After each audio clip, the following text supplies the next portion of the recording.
Priatelia, pekný deň želám. Moje meno je Vlado Kocian. Ahojte ľudia, moje meno je Roman Oravec a tuto s Vladkom by sme vám chceli predstaviť náš nový projekt Podielové potravinové družstvo. Podielové potravinové družstvo nevzniklo v tento moment, ním sa zaoberám už dlhšie, je to aj na stránke veselafarma.sk a v nej budeme aj s Romanom pokračovať, len urobíme nejaké nutné zmeny na webe. Prečo podielové potravinové družstvo? No, keď sa pozrieme okolo seba, čo sa momentálne deje, tak to sa nedá vysloviť jednou vetou, proste toho je veľmi veľa.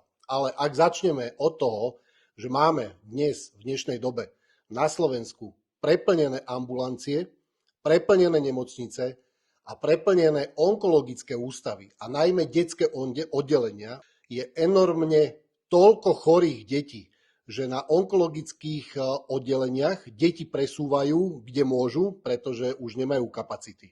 A nad týmto sa treba už konečne pozastaviť a urobiť niečo pre spoločnosť. Tento projekt sa bude týkať nás všetkých, aby sa dostal k najlepším, najkvalitnejším potravinám. A preto aj touto cestou, ak by vás to zaujímalo a chceli by ste priložiť ruku dielu, hľadáme vás obyčajných ľudí, ktorí už nechcete proste jesť tieto ultra spracované sračky a pre seba a pre svoju rodinu chcete proste iba to najlepšie.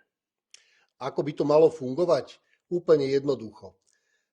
Pod logom Veselá farma, alebo pod názvom, alebo značkou, nazvime to akokoľvek, to je úplne jedno, chceme združovať všetkých farmárov, pestovateľov, chovateľov, výrobcov a remeselníkov, ktorí ponúkajú najvyššiu kvalitu. A vieme, že Slovensko vie byť aj sebestačné, len nie sú podporovaní, nemajú žiadnu podporu. A preto tieto vysokokvalitné výrobky zostávajú v nedohľadne. Alebo sú niekde uskladnené a sú enormne predražené.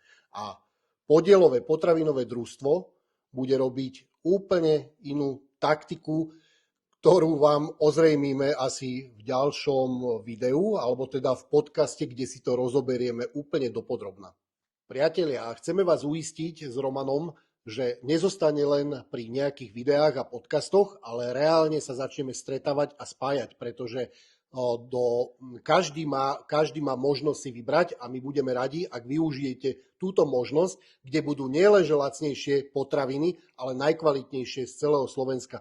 Týmto našim činom budeme vlastne podporovať všetkých farmárov, pestovateľov, chovateľov a remeselníkov. To urobíme takým spôsobom, že budeme robiť osobné stretnutia a budeme chodiť po celom Slovensku a začneme sa spájať.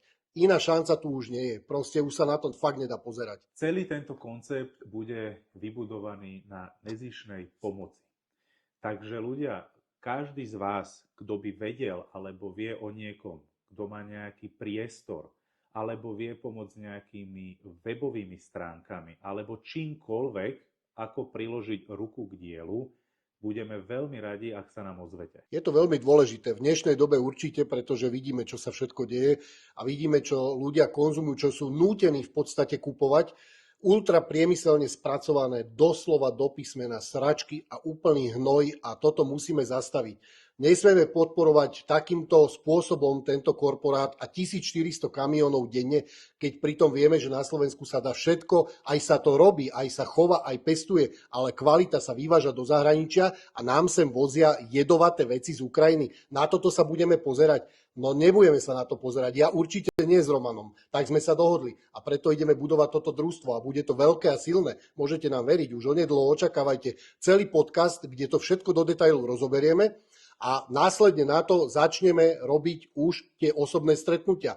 Začneme Bratislava, Bystrica, Košice a ideme ďalej. Proste potrebujeme vás, aby sme sa všetci spojili. Ľudia, neváhajte, pozbierajme sa a poďme do toho všetci spolu. Lebo iba takto môžeme vybudovať niečo pre túto krajinu a pre nás všetkých.